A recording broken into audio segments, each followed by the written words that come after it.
اے پیغمبر صلی اللہ علیہ وآلہ وسلم، جو عورت تم سے اپنے شوہر کے بارے میں بحث و جدال کرتی اور اللہ سے شکایت رنج و ملال کرتی تھی، اللہ نے اس کی التجا سن لی اور اللہ تم دونوں کی گفتگو سن رہا تھا۔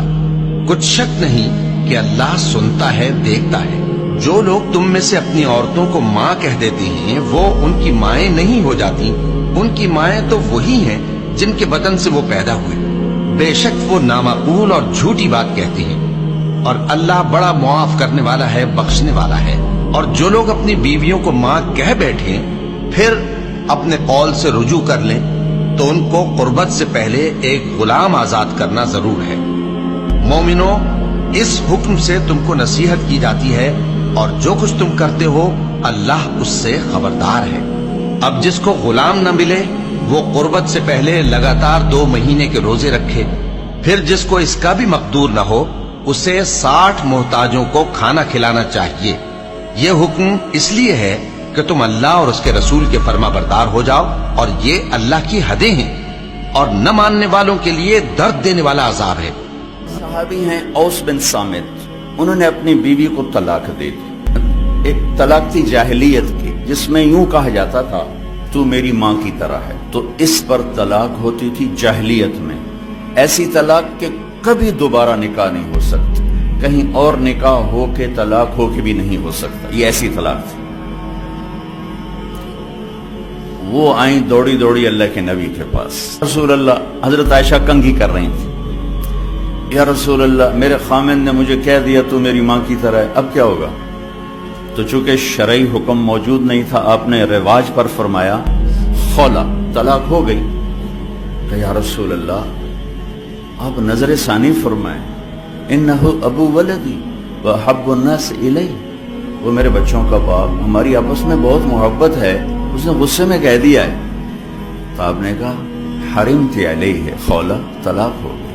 ان کا یا رسول اللہ اکل مالی وافنا شبابی ونثرت له بطنی وتفرق اہلی، یا رسول اللہ میرا بڑھاپا آ چکا ہے، میرے ماں باپ مر چکے ہیں، میرے چھوٹے چھوٹے بچے ہیں، میری جوانی ختم ہو چکی ہے، مال میرے پاس کوئی نہیں، اگر یہ طلاق ہوتی تو میں کہاں بیٹھوں، مجھے کون سہارا دے؟ تو اب چپ ہو، چونکہ وہ منوانا چاہتی، ابھی وہی کوئی آئی نہیں، آپ نے قانون ماحول رواج کے مطابق فیصلہ دے دیا ہے، تو آپ خاموش ہو گئے۔ حضرت عائشہ کنگھی فرمائی۔ اللہ اکبر۔ جب اس نے دیکھا کہ آپ چپ ہو گئے تو کہنے لگی اچھا آپ نہیں سنتے، میں آپ کے رب کو سناتی۔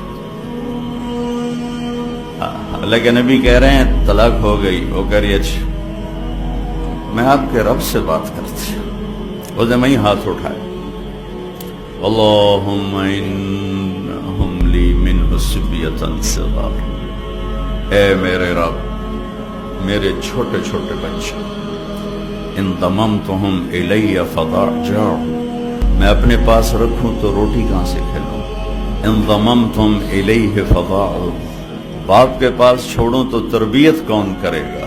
یا اللہ اب ذرا غور کے، یا اللہ اپنے نبی کی زبان پر میرے حق میں فیصلہ اتار۔ یہ نہیں کہا کہ اللہ تو اپنے علم کے مطابق فیصلہ اتار، تو اپنی شریعت کے مطابق فیصلہ اتار۔ میرے رب میرے حق میں فیصلہ اتارنا، میں بچوں کو کہاں لے جاؤں گی، میں بڑھاپا کہاں گزاروں گی؟ تو ایک دم اللہ کے نبی پر وحی، تو جب وحی آتی تھی اب پسینہ پسینہ اور آنکھیں بند ہو جاتی تھی۔ تو حضرت عائشہ نے کہا خولا خولا، چپ وحی آ گئی، وحی آ گئی۔ خولا نے جب دیکھا تو اور زور سے رونا شروع کر دی، کس بات پر کہ پتہ نہیں میرے حق میں ہے یا میرے خلاف ہے۔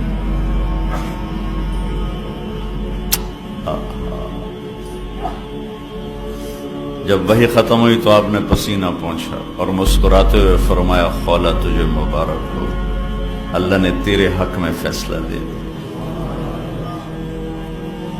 اور یہ فیصلہ قرآن میں لکھا گیا ہے، اس کو قرآن کا حصہ بنایا گیا، اسے حدیث کا حصہ نہیں بنایا، اور اسے 28واں پارہ اس سے شروع کروایا گیا۔